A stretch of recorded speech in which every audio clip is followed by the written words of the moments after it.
लोकभवनामध्ये आता सुनेत्रा पवारांचा शपथविधी होणार आहे आणि त्यासाठी त्या आता काही वेळातच राजभवनाकडे जात आहेत। नेते जे आहेत ते सुद्धा आता राजभवनामध्ये पोहोचत आहेत। राष्ट्रवादी काँग्रेसचे आमदार देखील आता राजभवनामध्ये पोहोचत आहेत। 4:30 पर्यंत पोहोचण्याच्या सूचना त्यांना करण्यात आल्या होत्या। थेट आपण माहिती घेऊयात आमचे प्रतिनिधी दिनेश दुखंडे यांच्याकडून। दिनेश जी,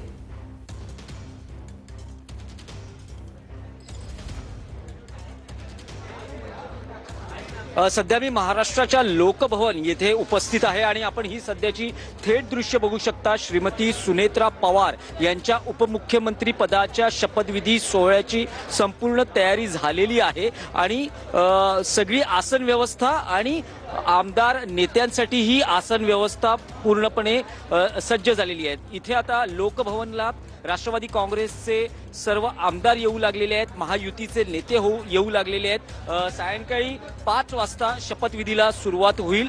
आपण सर्वांना माहितीच आहे की अजित पवार यांच्या अकाली निधनानंतरच्या या सगळ्या राजकीय घडामोडी आहेत। या शपथविधी आधी विधान भवनामध्ये राष्ट्रवादी काँग्रेस विधिमंडळ पक्षाची बैठक झाली। त्यात श्रीमती सुनेत्रा पवार यांची राष्ट्रवादी काँग्रेसच्या गटनेतेपदी विधिमंडळ गटनेतेपदी निवड झाली। 2 ठराव मंजूर करण्यात आले, ज्यात त्यांची नेतेपदी निवड झाली आणि पक्षाच्या वतीनं घटनात्मक निर्णय घेण्याचे सर्वाधिकार हे सुनेत्रा पवार यांना देण्यात आलेले आहेत आणि त्यानंतर सुनेत्रा पवार यांचा लोकभवन येथे शपथविधी पार पडतो आहे। ही सध्याची दृश्य आहेत।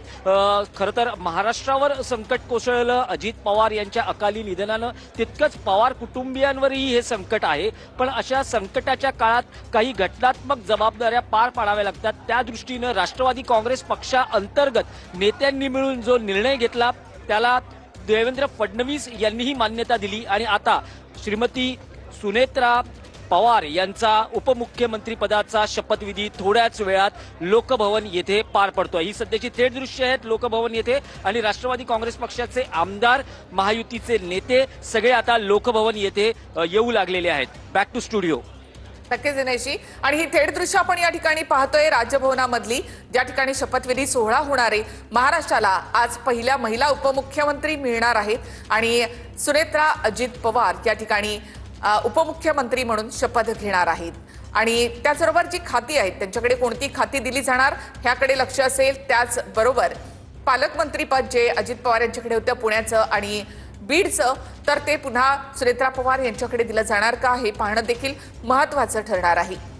सुनेत्रा पवार या राज्याच्या पहिल्या महिला उपमुख्यमंत्री होणार आहेत। अगदी काही मिनिटांचाच अवधी या ठिकाणी राहिलेला आहे। 5 वाजता शपथविधी सोहळ्याला सुरुवात होईल। शपथविधीसाठी आमदार आणि नेते आता लोकभवनामध्ये दाखल व्हायला सुरुवात झालेली आहे। आजच्या दिवसातल्या 4 मोठ्या घडामोडी, ज्यावेळेला महत्वाची बैठक सुरू झाली त्यावेळेला राज्यसभा खासदार पदाचा त्यांनी राजीनामा दिला।